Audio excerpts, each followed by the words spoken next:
We're live. We're live in the Jeff Nosing podcast. I'm your host, Jeff Lopes. Super excited to have on today Kevin Ross. What is up, brother? What's good, man? How you doing? I'm doing good. I just found out Kevin's based out of Montana now. I'm kind of jealous, man. It's absolutely gorgeous out there. I thought he was still, for some reason, I said Vegas, and then I was thinking California. But like, I always start off our podcast with just it's all about the guests. I want to learn about you, your history, your upbringing. How did fighting get into your life, and how was your upbringing? Where were you brought up, and all that stuff like that? Just give me a little rundown, and then we kind of lead into where you are today in your life. Yeah, for sure. I was actually born in Reading, Pennsylvania. I only lived there for about a year or two. Then was in upstate New York for several years. Then down in Georgia. Then my parents divorced. I was like 8 years old. And then from that point on, we're moving all over the country. Went to Oregon, Colorado, back to Georgia. It was pretty hectic after my parents split. My when my parents were together, they were very wealthy, I guess. My dad was in real estate, so we had a big house, nice neighborhood, all that kind of stuff. And when they split up, I got flipped to the completely opposite side of the spectrum. Now I was growing up in somebody's basement, living on welfare, going from school to school to school, never having any stability. So it went from this, very picturesque American lifestyle upbringing until I was about 8 years old, which to that point, I assumed that was just going to be the way that life Norm. was. Yeah. This is the way it's supposed to be. This is the way it is. And, it completely turned my perspective upside down about how things were, how the world works, all that kind of stuff. It really just like ripped the veil away and exposed so much of life to me. Looking back it was a really great thing because I got to learn so much, but being exposed to it at a very early age was pretty rough, and especially when you're used to a certain kind of lifestyle, and then being turned over to the opposite side of that, it was tough, man. And I was moving every like 6 months. I think I never spent more than a year in a school, so every time I would get comfortable somewhere, we would just have to move again and again and again, and it just So, got to you that never point. you never stabilized yourself. You never had steady friends or nothing. That's a pretty rough. No, That's a pretty rough on a kid at that age, right? Trying to build yeah, stability. it was extremely rough. It was yeah, just having that sense of normalcy, or as you said, stability. It was just gone, and eventually, I mean, it didn't take long, but I just accepted that that's the way it is. This is the way your life is going to be. Nothing's ever going to be stable. You're not going to have anything. You're not going to be anything. You're not going to do anything. Just accept your lot in life, and this is the way things are going. And I really just gave up. It like took the light out of me. Just all this kind of darkness and negativity and depression. Really, And really stopped me. let's talk about that quickly because and this is, I mean, mental health is something it's still not where it needs to be awareness wise, but back then there was zero talk about it really. Yeah, So how did you right. deal with that? Did you have anybody you talked to? How did you just hold it all in? How did that affect you after? Like, I didn't even think the conversation to go this way, but like, how Yeah. did I didn't deal with it very well. I started drinking and doing drugs when I was like 12 years old. that young? Yeah, yeah, and it just progressed from there. We moved to Vegas when I was right before my 15th birthday, and then that was just like pouring gasoline on a fire being in that environment. Just surrounded. I mean, Vegas is a really toxic place when it comes to that kind of stuff, and if you're already inclined to that sort of lifestyle, especially being young, it's just the worst place in the world to you could possibly be. So growing up there, it just continually progressed and got worse and worse and worse. I mean, I was already like full blown alcoholic before I even turned 21. I was just Wow. drinking every single day, all day, every day.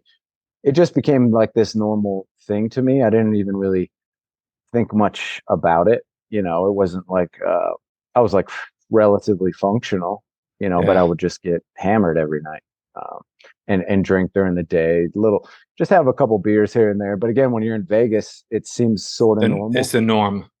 Yeah, and I mean, I was working on the strip. I used to do caricature art, drawing people with funny Seriously. faces and stuff. Yeah, so I would just How be did how drawn did to it. how the fuck did you get into that? Is that something you always Well, had the artistic ability from a young yeah, age?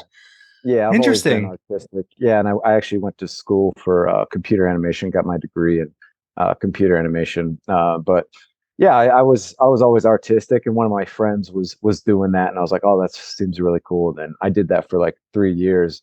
But while I was doing that, I was on the strip in a place where everyone's drinking. So I Yeah. would just, when I'd go on break, I'd just go have a beer or two, and it wasn't like a big deal. It seemed kind of normal. It didn't seem Yeah. weird or even like it was that big of a thing.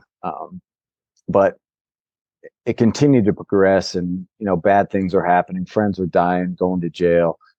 A lot of bad stuff was going on, and I actually I never thought I was going to live to see the year 2000. I just had this date in my head that I would never see it, and I didn't know really if that was a specific date I was going to die or something. It was just like I don't think I was meant long for this world. I never really thought it for the future, and I wasn't exactly living in a way that promoted longevity. Yeah. It was just I kind of just accepted that fact, and I didn't really think about it much. It wasn't like a good or a bad thing. It was just this is the way it is. So just accept it, And I was inches away from what would have been a fatal car accident going into the year 2000, a couple of hours before New Year's.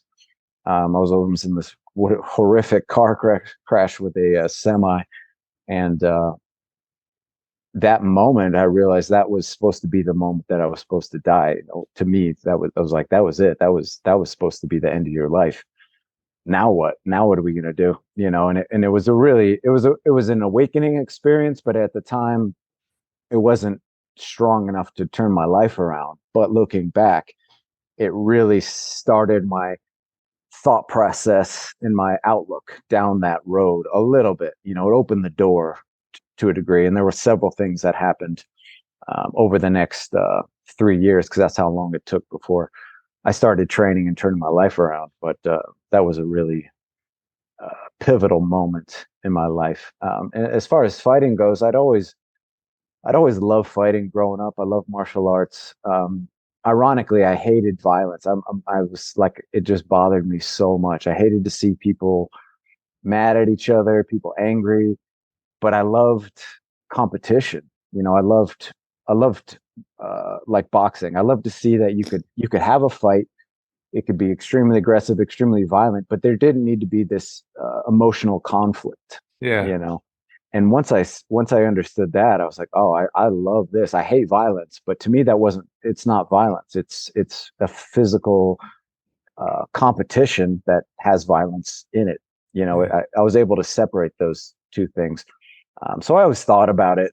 Man, maybe one day I'll do some boxing. But again, I love martial arts, so I really wanted to find some kind of fighting that had martial arts in it. But when I was growing up, that wasn't really around. You didn't see Yeah. that. You'd Yeah. see karate or point sparring and stuff like that. And I'm like, I don't know, that stuff's a little. That ain't the same thing. Like when you see boxing, it's not the same, right? Yeah. Yeah. That kind of extreme. Uh, Output and aggression and violence and point sparring, and yeah, it's cool and all, but it's not the same kind of thing. So again, I thought about boxing and maybe one day I'll try it, but I was out one, I was So, extremely so the shy. door is still open. Yeah. Celebrity one, or actually get back into it.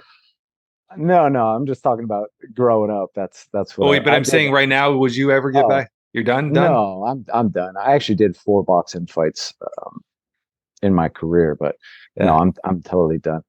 uh but like I was saying, the I was I was the last person you would ever think would get in the ring if you knew me back then. I was really skinny, really shy, really quiet, non-confrontational. Yeah, I mean, if somebody started something with me, I'd be confrontational. But Yeah. I was like so against. It's such an opposite thing for me. It was so out of the norm of what you would expect someone like me would want to do. So I never told nobody about it. I never told a single person ever. that I wanted to fight, that it was something I would do. And every time I would see fights, it would just like spark this fire in me. I'm like, oh man, like you should do it. You should do it. But I give myself excuses like we all do. I'm like, I can't. I'm not that kind of person. I'm too poor. I'm too skinny. I'm too Yeah, old. I already yeah. thought I was too old at a young age. I was like, you got to start when you're little.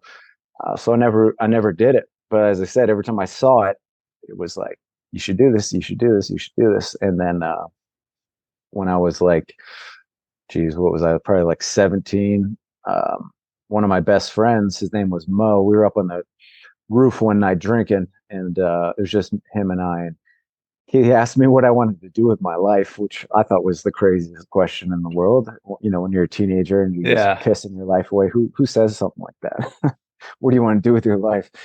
Um, and I was like, what the fuck does that even mean, man? What do I want to do with my life? I didn't even think I was gonna live, so why would I think about my life? But for whatever reason, I told him about my dream of being a fighter. I was like, I want to be a fighter, man. And I was expecting him just to fall over, die, and laugh at, like, you know, you're a fucking idiot. What do you think you're gonna get in the ring? And he didn't. He didn't. He said, you know what, man? He's like, if anybody can do it, you can. He's like, I always thought you had the heart of a fighter. Which again, like I say, now it seems normal, but if you knew me back then, there's no reason he should have said that or thought that or felt that, you know. And it really stuck with me, and it planted that seed of possibility. Just Yeah. the fact that he said that, it let me think about it as, well, maybe I can do There's this. a belief, self belief. Right, right. And it just planted that seed. And he actually ended up passing away a couple of years later. He was born with a heart defect, and he never was able to get the heart transplant that he needed. And when How old was he? he was 18, Oh right before his God. 18th birthday. Yeah, So a baby still. yeah. So So when he he passed, never had the opportunity to see you to complete that journey, huh? Oh, that no. sucks. So when he passed away, I promised myself that I was going to go do this. I was like, he didn't even get the chance to fail at a dream, and here I am, too scared to even try. You know, like, what excuses do I have not to do this? And I promised that I would do it. Unfortunately, his death sent myself and my friends right over the fucking edge of that dark road we were already on. You know, it just ignited it to an extreme. Things got really bad. They were already bad. You know, as I said, we were drinking every day and doing all that. And it just got really dark and really awful. A lot of people, a lot of my friends were dying and going to jail, and I almost died and went to jail more times than I could ever count. And it was I told you about that, almost having that car wreck. That was that first kind of Aha moment. realization. Yeah. And then from that point forward, like, things kept happening like that again and again and again. And every time they would, I was like, I think about my friend. I'm like, if he was alive right now, he'd beat the fuck out of me. Like, how many chances do you think you're gonna get? You think you just like you're just like given these opportunities, and you're pissing them away, you're pissing them away, you're pissing them away. And here I was 3 years later, after I'd made that promise to him and to myself that I would do this, and things had, not only had I not gone after it, but I'd gone the other direction. Like, things Yeah. that are so much worse. And it finally got to that point where I couldn't look myself in the mirror anymore. You know, I couldn't lie to myself any longer. I was like, the only reason you're not doing this is because you're a fucking coward, because you're scared. All these excuses you have, they might be real, but the real reason is because you're too afraid to go after it. And that's something you do have control over. And that night, New Year's going into 2003, poured out what I was drinking. A week later, I got into the gym, and that was the start of my journey. How old are you at that point? This was 2003, so I was going to be 23 that year, so 22 and a half. Yeah. And what was did you join, was it a Muay Thai gym? It was the first gym you Yeah. joined? Yeah. Yeah, so the first time I ever saw Muay Thai was in like that year we'd moved to Vegas, so 95. I was up like I used to never sleep. I had really bad insomnia for years and years. And I was up at like 2, 3 o'clock in the morning watching ESPN 2 or ESPN 8 or something Yeah. back in the day. And they used to show fights all the time. They would show fights, they would show martial arts competitions, board breaking, all that kind of Yeah, stuff. yeah. And in this one night, they just happened to show a Muay Thai fight. I'd never seen Muay Thai. I'd never heard of Muay Thai. And when I saw those guys fight, I was just like, that is it. That's everything I'd been searching for, everything I'd ever been looking for. It was just like the craziest, most beautiful, most violent thing I'd ever seen in my life. And I was like, that's what I want to do. And I actually even went to a gym, probably it might have been that year, maybe a year or two later. I found a gym in town. I was like, oh, they teach Muay Thai here, and these people are Thai. And I went down and talked to them, and then I found out one how much it was going to cost me to do it, and I was like, there's no fucking way. Because even at that time, I was like, if I'm going to do this, if I'm going to fight, I'm going to do everything in my power to get there as quickly as possible. So I wanted to take private lessons as much as Yeah. possible. I didn't want to just be dicking around doing classes and that kind of thing. So yeah, I found out how much like privates were. I was like, there's no way. I mean, I don't have any money. And then I was like, oh, maybe I could like take classes for a while and then do privates every now and again. But as I said, I already had so many excuses. That was just like another one that piled on. And I was like, well, at least I tried. Like I rationalized that I tried and that I just couldn't do it. There was too many obstacles, and that was that, you know. But every time I saw a fight, it was like, you should be doing this. You should be doing this. So fortunately, when I did decide to start, I'd already found that gym that I'd gone to all those years prior, and that's where I ended up starting in Vegas, Master Toddy's, and It's a yeah, it pretty, just kind pretty, of pretty big name to start under too. yeah, I didn't fucking know, and so I just lucked out that he was there, that gym was there, and the time that I came up too was just like there were so many fighters like pushing themselves, and this was long before social media or anything, so everyone that was there was really there to kill it. It's not like anybody knew what Muay Thai was back then. So no one was It's there still, to. it's still a very, I mean, in Ontario, we're from Toronto, Canada here. In Ontario, there's quite a few Muay Thai gyms, quite a few Muay Yeah, Thai gyms, but it's still, when you look at it as a sport, I mean, I don't even know, is Lion Fights even still on? Like, it's just nothing, there's no platform for yeah, people to really watch it. yeah. That's And, that's always and, been one of the biggest problems. and as a young athlete, if you're training and you're competing in it, I mean, they're pushing it to be an Olympic sport, but I mean, it's very hard to do anything. Like you're not going to turn pro, and what are you going to do? You're going to glory throws one event a year, and it's really more of a kickboxing. There's really nowhere to. There's no platform. There's no way to make a career out of it, and that's Yeah, why a lot of them switch over to MMA because there's hope to still get on the platform. right. It's been like that forever, and I don't think it's changing. It feels like it's just becoming more and more as MMA grows. Muay Thai, kickboxing, those sports just kind of slow down on the in the public eye. I'm sure Yeah, there's a lot of people still train them, but it's not at that level for career wise, right? yeah. I mean, there's good and bad to that. When I was coming up, it's like the only reason you would do this is because you loved it. Love it. What There was no other reason to do this sport. So that made it great. So you knew everyone you were surrounded by, everyone that was there was doing this because they loved it. I mean, you still had people that were doing it just to look a certain way or talk to their friends a certain way. So Yeah. that kind of mentality doesn't change it. We often think that when things progress, they get worse, but I always say it's always the same percentage of people that do things for the right reasons and the other ones. That doesn't change just because popularity grows. There's just more people doing it, so it seems that much more prevalent, but I would say that the numbers don't ever change. Humanity's numbers don't ever change. I feel we're always the same. We always think like things are getting so much worse and worse and worse. And yeah, maybe they are, but I would say that percentage of people doesn't ever change regardless of No, what I you're think doing. social media just puts it more in the public eye, and it feels like it's more Uh-huh. available for us to see and consume, but it's still the same. I agree with that. Yeah, I yeah, agree with that. So yeah. you So had that fear. Let me go anyway, a little bit down. So you had that fear, and then you get in there, you start training.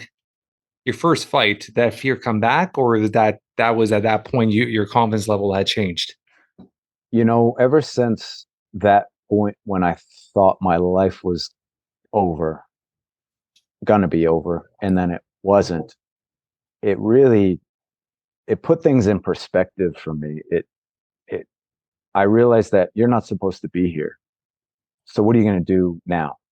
What are you going to do with this time? So anytime there was fear or doubt or hesitation, it was, you're not supposed to be here anyway. You're not supposed to be here anyway. So what are you going to do with it? It doesn't necessarily take fear away. It doesn't take pain away. It doesn't take doubt away. What it does is it puts it in a context that your brain can understand. It turns it into less of a debate, and it's either a left or a right question. Are you going left? Or are you going right? Yeah.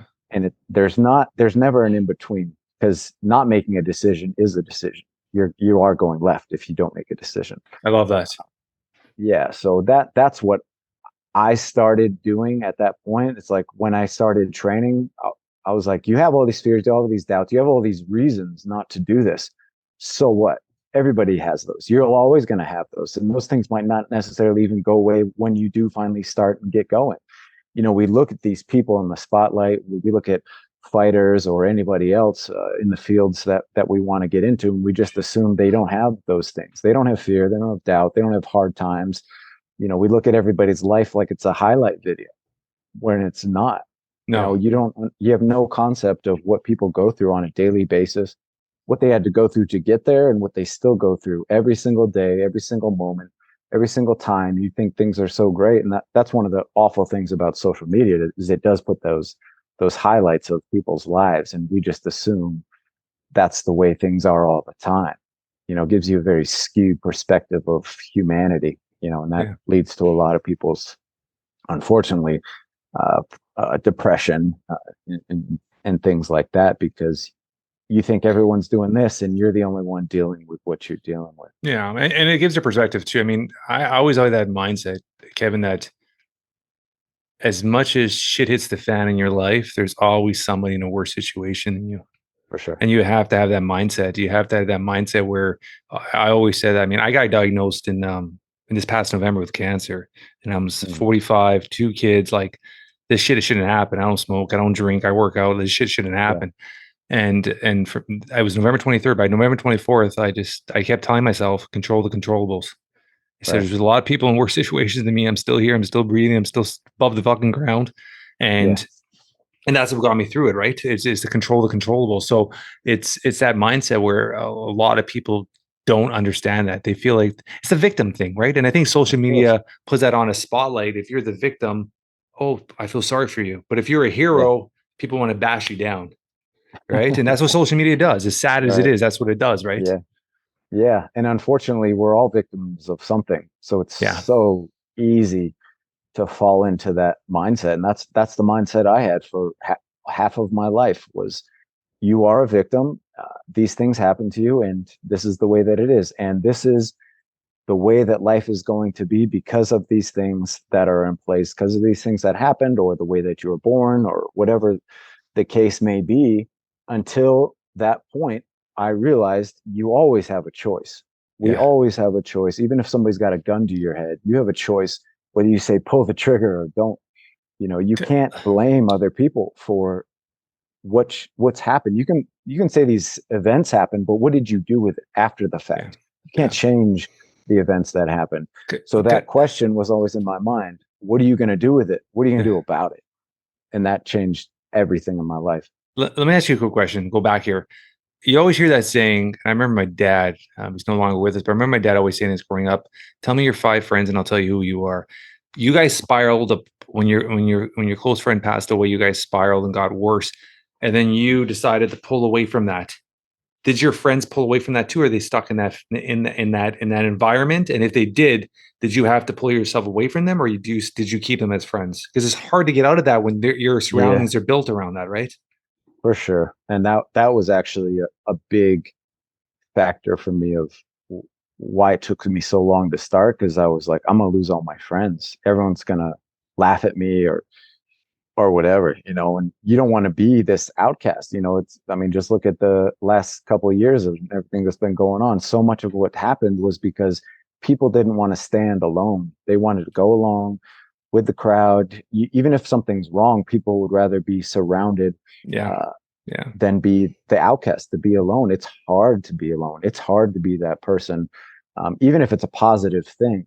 Yeah. We are We are tribal by Yeah. nature. So Yeah. no matter what it is, you want to surround yourself by people who are doing the same things, good or bad. Yeah. But it works in both directions. It's just unfortunately it's harder to branch out of the people you're surrounded by the mindset that you're surrounded by, that you've grown up into. That's why typically the rich stay rich and the poor stay poor Yeah. because of that, except for the anomalies that break away from that. So, Like you said, yeah, I definitely had to stop. I completely stopped drinking uh, the day I started. I knew that I put things into that context. Is this helping you or is this hurting you? yeah. Is this thing you're doing right now going to help you get closer to that goal or farther away? I knew that I had to stop drinking. I knew that I couldn't go out anymore. So I completely stopped. Muay Thai for me became my rehab. It was what I did every day. It occupied 100% of my mind and my time. I had no other thoughts other than what can I do to get into that ring as quickly as possible, or as good as I can, And so yeah, it definitely took me away from that. Fortunately, I didn't lose my friends. I definitely lost that connection, lost that closeness. But they did in the long run. They were very supportive of Good. me. But yeah, as the years went on, you lose touch with people you're not surrounded by all the time. Yeah. But Yeah. I still have contact with them. We're still friends and that kind of thing. But you certainly do lose that connection with anything you're not doing. It's like you stop training, you're going to start sucking because you got to Yeah. do it every day. If you're not getting Yeah. better, you're getting worse. So yeah, that comes with the territory. But it's, I say the hardest part about change is you basically have to kill that person you used to be, and you're not actually killing him. You're building on top of it, but that's what's so hard for us is we identify as that person. We are that person. So to change who that person is, you have to strip all that away and become an unknown. You don't know who you are anymore. So that's why it's so difficult for any of us to make changes in our lives, particularly positive ones. I love that you said that because you hear that with, like I said, our show, we've had actors, we've had pro athletes, we've had influencers. And every time I have a pro athlete, whether it's NFL, NHL, or whatever it is, UFC, we had Chad Mendes on, and it's that when you retire, it's that identity, breaking away Yeah. from that identity.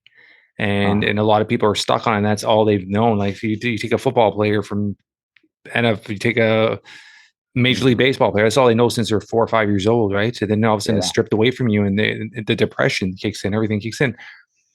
I love that you said that because you learning how to break that identity and kind of start with a clean slate is so valid. I think so many people could use that advice Yeah. and learn how to do that. So before we get into that more, let's talk about your career now. Let's just get into that. Like, when did you get that sense that, you know what, this is, I'm good at this shit. Like, I'm really good at this. Like, when did you get that sense after how many fights, or that you really started to build that confidence of where it took you to be a world champ and all that? Never. Seriously, huh? Yeah. I guess I always had a very different. I gotta tell you something. Your personality is totally not what I expected today. And I love it. Oh yeah. I love it. Okay, And good. and I don't know if this is something you do. Do you do any public speaking? I actually just started doing that. Okay, I wasn't telling you that, like, your stories. Like, I deal with a lot of public speakers and stuff like that, Mm. and I've done so. And your stories and the way you talk and the way your mindset is, like, you're built for it. Like, I appreciate I that. love listening to you right now. I can tell you, you do, if you could hone that in, you'll do very well for yourself as a Well, public speaker. I do really appreciate that. I actually did my first public speaking gig last year, and again, it's so far away from who I really am as a person. Like I'm the quietest person that doesn't ever talk. I don't like to be vocal, but after doing all these podcasts and interviews and fighting and everything, uh, again, I view it as it's something you're afraid of, right? Yeah, That a lot of times that's the things you should be doing, yeah, and just it's not.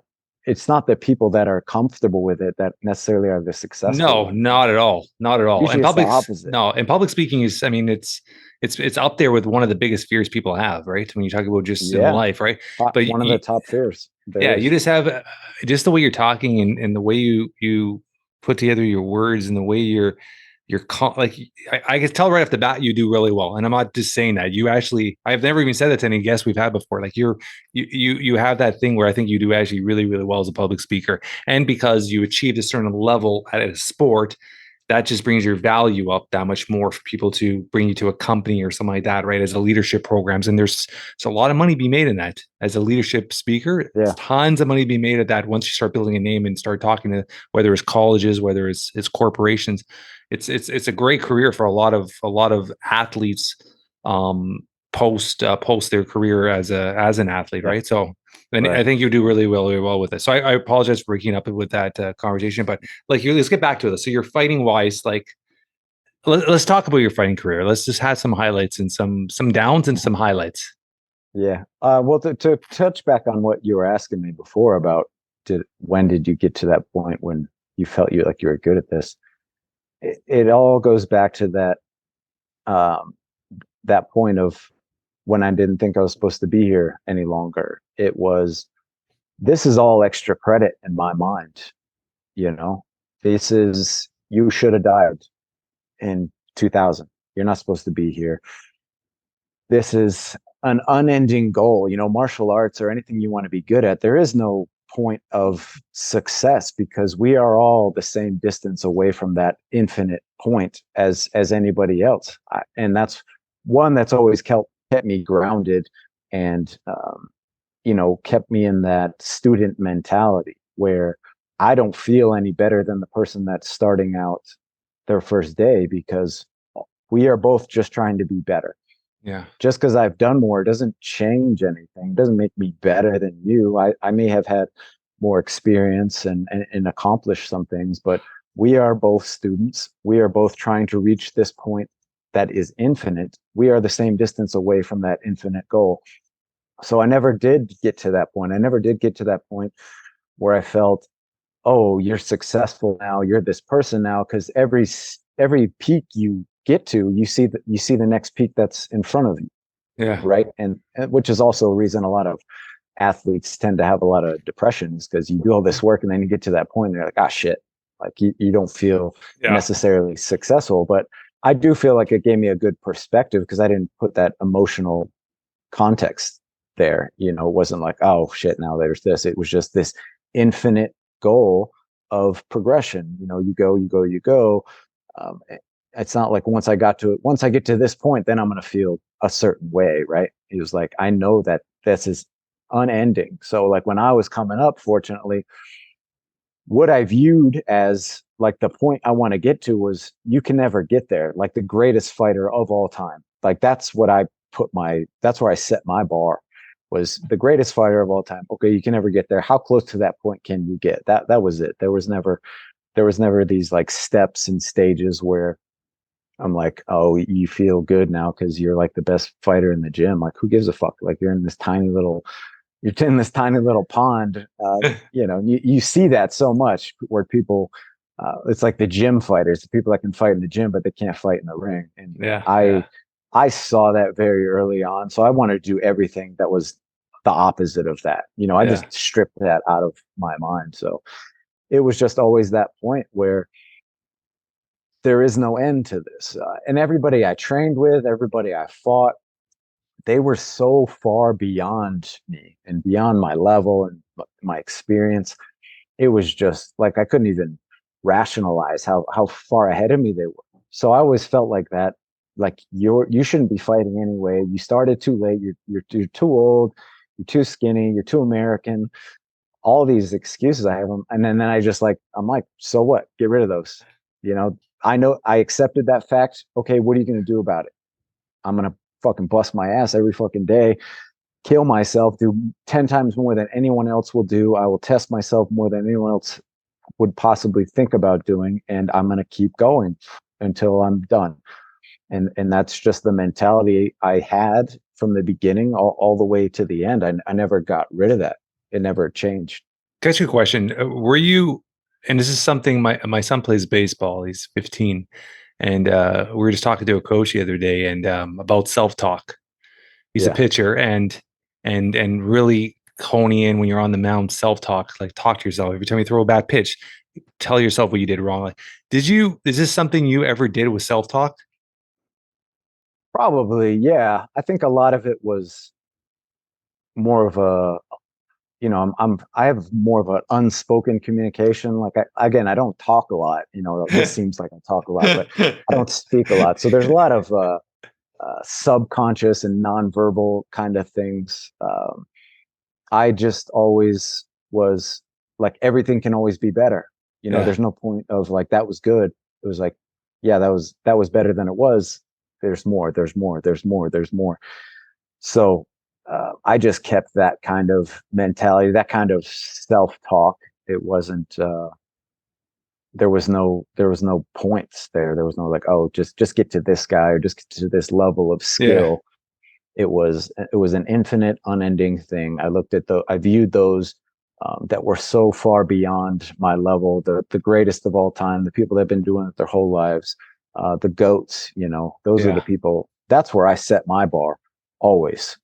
And so I just I refuse to let any excuses that I have.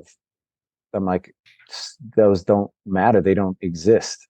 And everything you do has to make up for that. You have to do more than everyone. You have to push yourself more. You have to be willing to suffer more. You have to be willing to work more. You have to be willing to test yourself harder, even to be close to that point. It's like, I can't ever get to that point, but how close to that point can I get? And that was that outlook. And I think that starting so late, and just being the way that I was, actually was beneficial in the long run. I took all those things that should have been hindrances, and I used them as my superpowers. I used them to motivate me, to push me. I'm like, you're so far behind. You have to do more than everybody else. You started so late. I didn't start fighting till I was 23 years old. Like, I should not have made it to where I made it to, right? Yeah, but you And the also, only on the positive side, you had a lot of less wear and tear on your body. Exactly. And the other thing I tell people is, like, when you start when you're young, typically you don't have that mindset of, oh, I'm going to push this to pro, I'm going to push this to greatest. Yeah, Like, you go through your teenage years, whatever, you're trying to figure it out, you're screwing around. I'd already done all that. yeah, I already yeah. gotten all that out of the way. Everything I did from the point I started was to be the best that I could be. I didn't have any other reasons to be doing this. I was singularly focused and motivated, and I wasn't going to let anything get in my way, because I knew how far behind I was. I knew how old I was. I knew how impossible this was to do. So it was motivational to me to get my ass up every single day and never stop. How'd you deal with defeat? How did I do? Well, fortunately, I love that. yeah. I love that you laugh every time I ask something like that. So it was like, just like starting as late as I did. So my first fight was 9 months into training. From the first day, I was like, when can I get in the ring? When can I get in the ring? Every single day, I was like, when can I get in the ring? And then finally, it was like, all right, we got a fight for you. All right. So it was going to be in Salt Lake City against some guy. He had like 10, 15 fights already. And then when we got there, he ended up he ended up missing weight by like 5 pounds or whatever. So they matched him up with this other guy from my gym who was a little bit heavier than me, and then I didn't have a fight now, and I was just devastated. I was so devastated because I'd worked so hard, I'd sacrificed so much. I'd turned my entire life around to get to this point, and then it got taken away from me, and I was so upset. And like, we left, went and got something to eat, and uh, they said they were going to do their best to find someone for me to fight. Right. I was like, all right, great.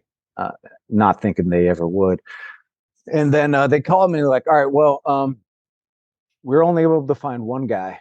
He already has like 20 fights, and he's got like 20 pounds on you. And I was like, so what? Let's go. I didn't even like think about that kind of Yeah. shit.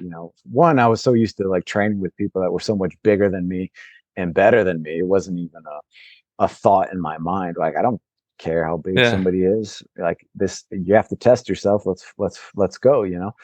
So it wasn't even, I didn't even have these doubts or anything, because to that point I'd progressed so rapidly. You know, Yeah. I just took to this sport like I was meant to do it. And in my mind, it was, this is what happens when you make that decision, you turn your life around, you start going towards those things that you're afraid of. Everything's going to work out, the road's going to open up, and Yeah. you're going to skyrocket to success. So I was like, yeah, let's go, let's do it. And uh you know, and again, when you've never fought before, I say you can't have confidence because you've never done it before. It's false. It's a fake confidence. Yeah. You can't have confidence till you do the thing you're afraid of, and then go back in there again and do it, right? If prior to that you're either crazy or you're just ignorant. If you've never done something before, you don't even know what it is. How can you Yeah, be of brave course. about Yeah. something you've never done? Anyway, so that I didn't have a lot of fear. It was just like, I'm gonna go do this. I'm gonna beat this guy down. I'm gonna get going to the top, and he just beat the fuck out of me. I like sprinted it at him right at the opening bell, unloaded everything that I had, and like 30 seconds in, I was like gassed out of my Gassed. mind, more than I'd ever been in my entire life. It was the most awful feeling you could ever imagine. It was like somebody holding me underwater, beating the shit out of me. That was the worst part. I couldn't breathe at all. I couldn't even catch my breath.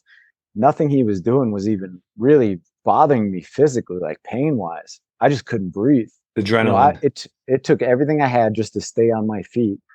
And I remember he was kneeing the shit out of me, and the crowd's going wild. All I wanted to do was like step back, like tell everyone, I'm like, this doesn't hurt. I'm just really tired. I can't breathe. And it's funny because that bothered me more than anything.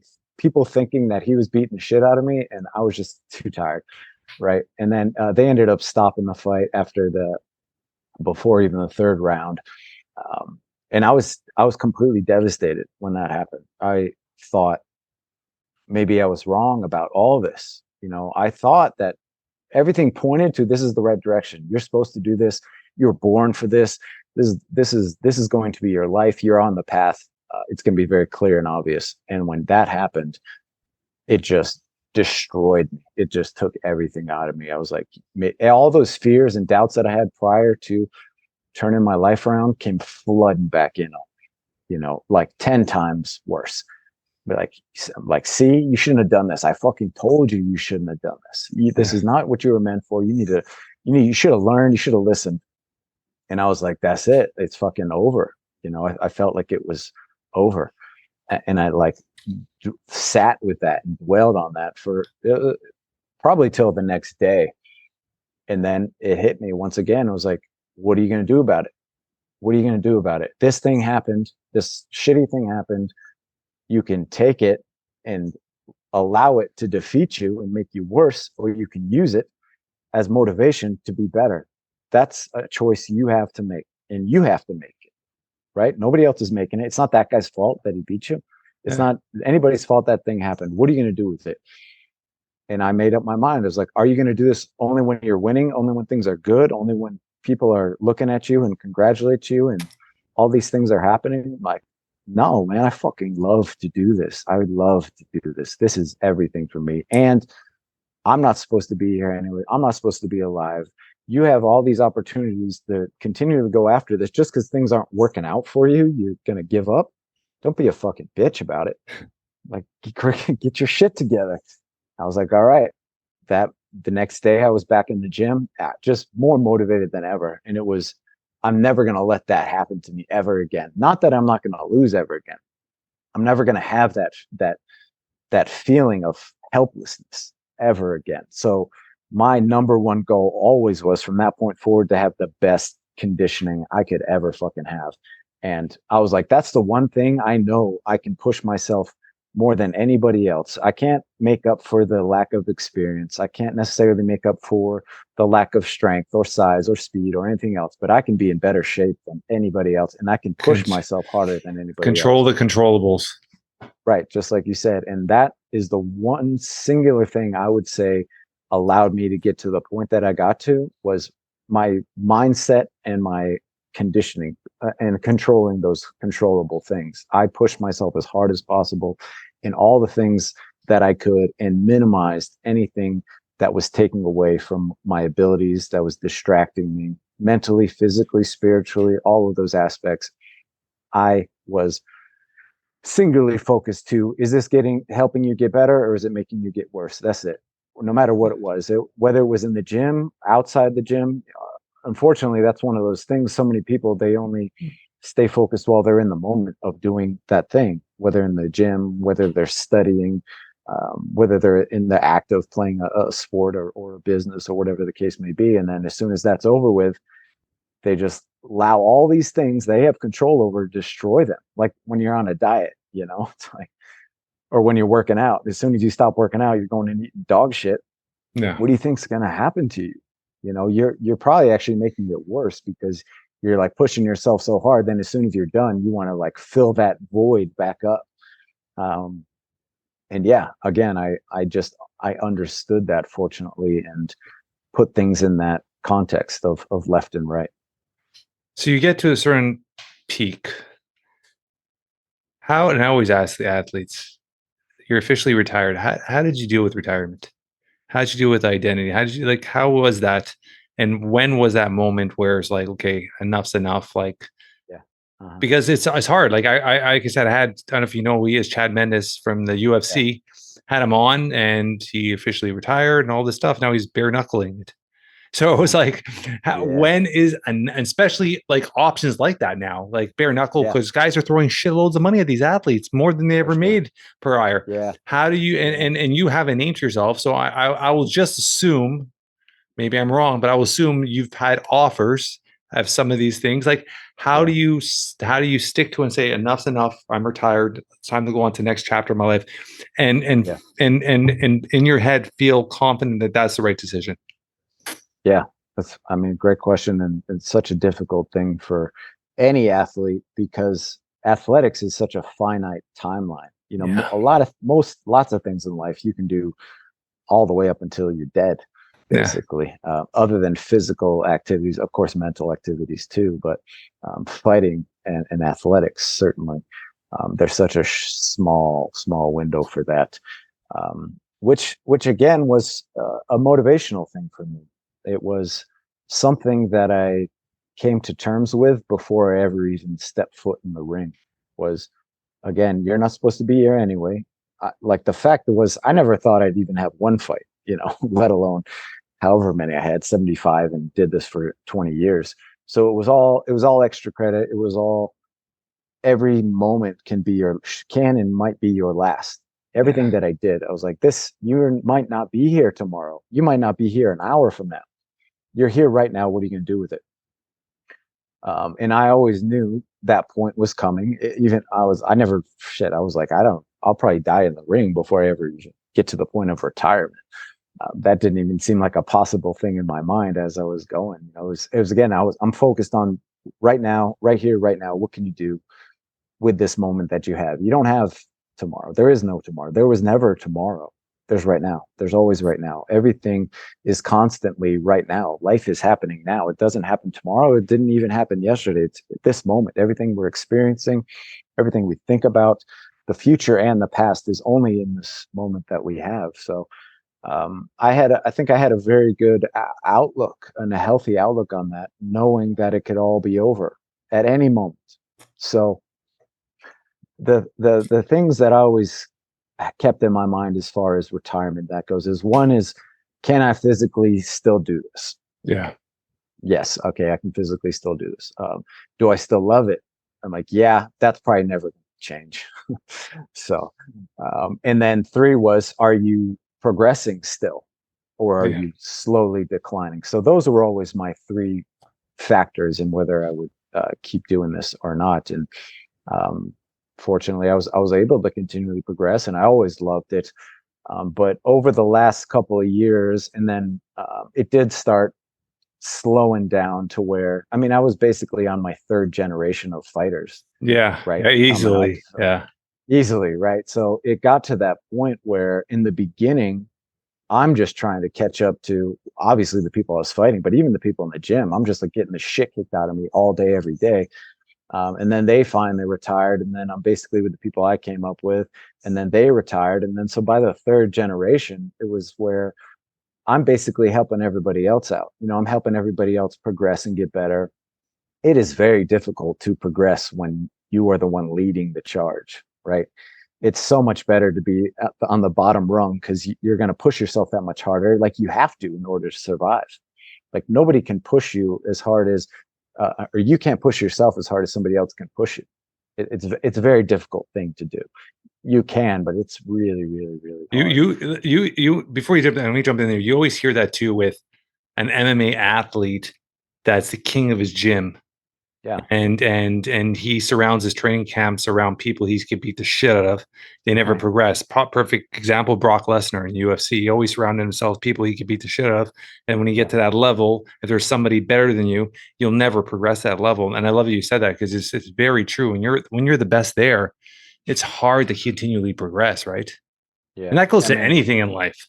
yeah, it feels good. Unfortunately, the only way to grow is to be uncomfortable. There Yeah. there is no growth without pain and discomfort. Yet we're continually seeking comfort and affirmation. Um, and unfortunately, it's the opposite. We should be seeking discomfort constantly. It, Yeah. it doesn't mean you have to like kill yourself every day, but in order to push yourself and to get better, even to maintain a certain level, you have to be pushing yourself all the time. So yeah, it did get really hard. And then once I'd already accomplished so much too, I accomplished a million times more than I ever could have dreamed of. And then it did could get to that point when, all right, I'm really just doing this because I still love it. But I was still, I wasn't, I didn't feel like I was declining. I was still pushing myself and progressing and always learning. I was constantly learning.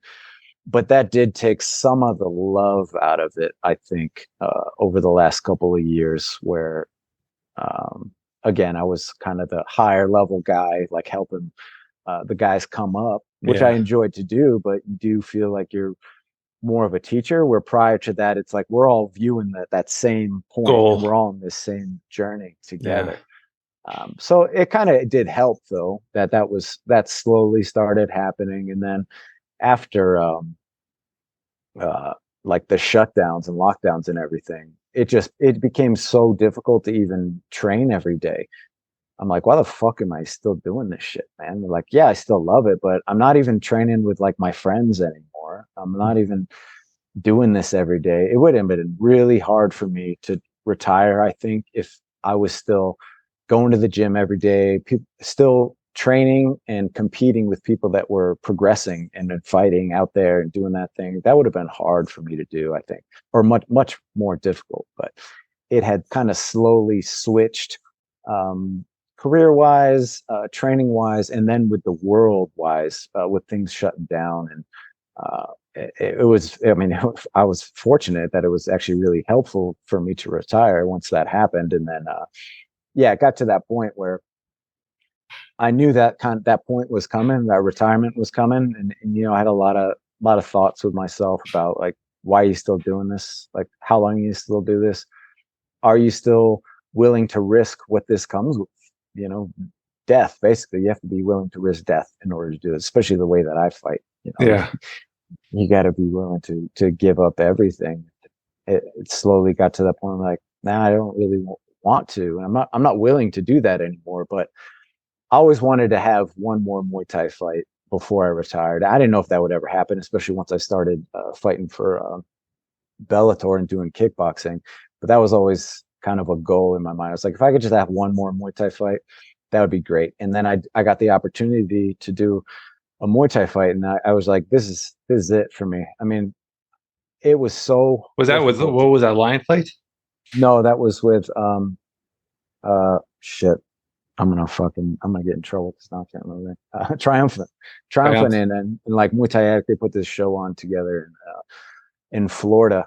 And as I said, it was so hard for me to train because I was basically training in my garage. I'd have to call people up to come hold pads for me, come spar. It's not like I'm going to the gym every day, hanging out with friends. I'm like, every day I can show up, there's people to train with. They're all Yeah. doing the same thing. And again, it started becoming that way even prior to the lockdowns. It already had started to become a little bit like that with people moving on or going into MMA and doing that kind of thing. I felt like the last of the Mohicans for like a decade now. So It's yeah, very it's very hard because I mean anybody in your situation, most people slowly made their way to MMA, right, for financial yeah, reasons. And you're without a question. one, without question, you're one of the last that stayed true to your sport.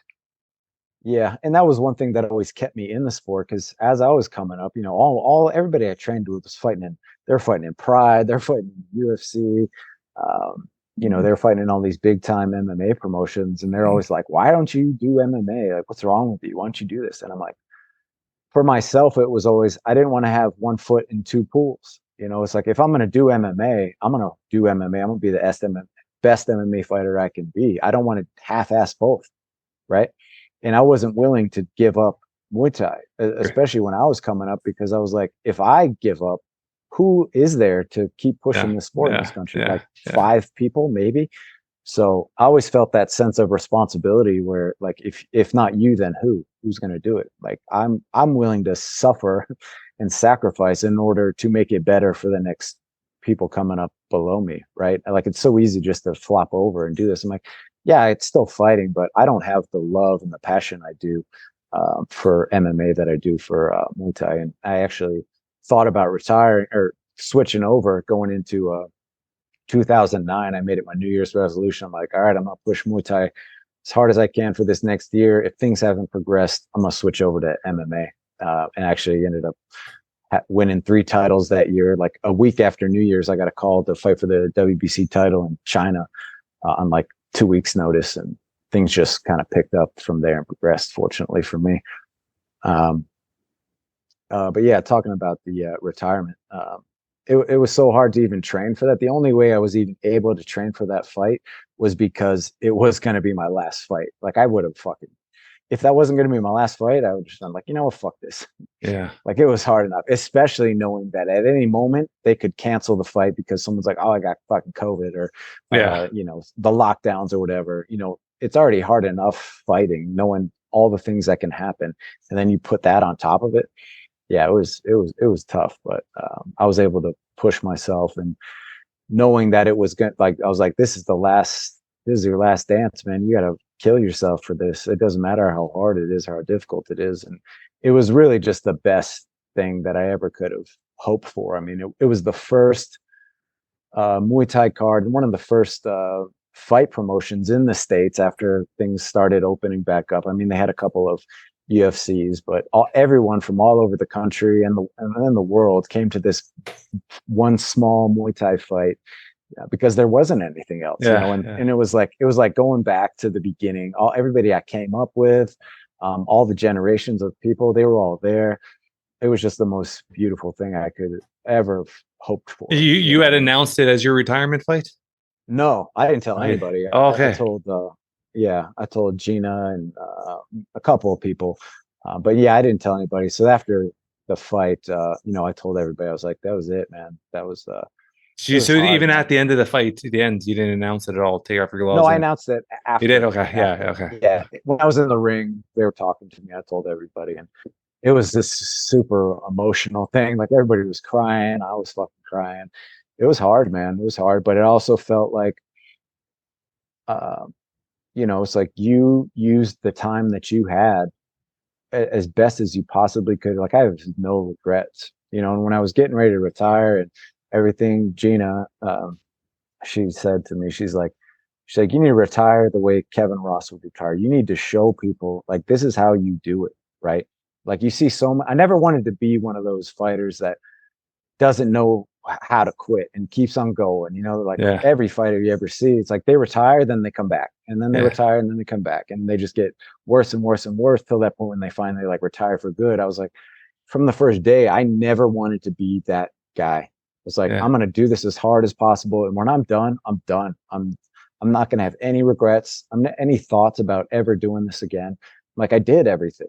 I don't have any I have zero desire ever to do that ever again. I mean, there's things I miss, of course, but yeah, it was just I don't think there could have been a better way to do it. And That's and to awesome. be able to have that outlook and that mentality of, you know, you, what more do you want? Like, you're not Yeah. supposed to be here anyway. Like, you've done so much. I've already lived double the life I thought I was going to live. And 20 of those years was spent doing what I What you love love. Yeah. and what I Which is have pretty passion awesome. over. So yeah, I couldn't, I feel so fortunate to be able What to do that. And what are your days filled up like now? And I'm gonna talk to you after we get off. I'm yeah. gonna connect with a couple people for your public speaking. I guess some guys I could Oh network yeah, you that'd be with. dope, man. Thanks. So what are your days filled up with now? Like what are you still training? Do you train people? Do you just like Yeah. what do? You do? Yeah. So after I retired, I just stopped everything for like a month. I was like, I need to just completely separate myself from this and just kind of reset everything, you know? And then I got to that point. I was like, all right, well, you need to start at least moving your body every day because Yeah. this isn't good for me. I'm slowly starting to fall back into that, like just drinking and fucking being a piece of shit. I was like, you can't live like this. So let's stop that. So let's just start. I started going for walks every day. I'm like, all right, started walking. I was like, all right, Baby let's start steps, baby progression. steps, right? And like the healthier you get, the more active you get, you want to do more and more and more. And then I got to that point, I'm like, all right, now I'm working out, training every day, more like lifting, more working out than training. And then I got back into moving around with some guys, and I've always taught, but I just started teaching more and more. And I realized, from the first day, it was like something. Shit, what's that giant heavyweight's name? I forget what his name is, but he just said how he has to train for the rest of his life because that's the one thing that keeps him healthy and allows him to have that stability to build everything else in his life on top of. Like, I know that I have to. Matt Brown said that in our podcast. He said he's a Okay, okay, martial yeah, artist for life. He goes, for life. his goal, his thing is he'll either die in the cage or he'll die in the match when he Yeah, retires. Like that's his mindset. right. And the thing is, like, we all have to maintain movement. Without movement, we start to die, and that's why people age so quickly. That's why people die so quickly. If you're moving every day, one, you're going to force yourself just to be that much healthier. Yeah. You're going to want to be healthier. You're going to eat better. You're not going to, go out like you did or eat as bad as you did or surround yourself with these like toxic things just by moving every day. And so Yeah. I've always known that's something that I have to do just for survival, like regardless of anything else, regardless of doing anything physical. I'm like, you have to move every day. Start there. And then you Yeah. move a little bit more and you move a little bit more and you want to do a little bit more. Yeah. So yeah, I'm moving every day, training every day, teaching often, teaching seminars all over the world. And yeah, I mean, this is what I love, and I want to give back of as much of it as I can while I have the opportunity to do so. Yeah. Yeah. Yeah. This is awesome, brother. Where can our audience follow you, get the hold of you? Um, yeah, just in Um, general, like yeah, and you said you're based on Montana now. Do you have your own facility or you train at another no, I facility? teach at it's called Montana MMA.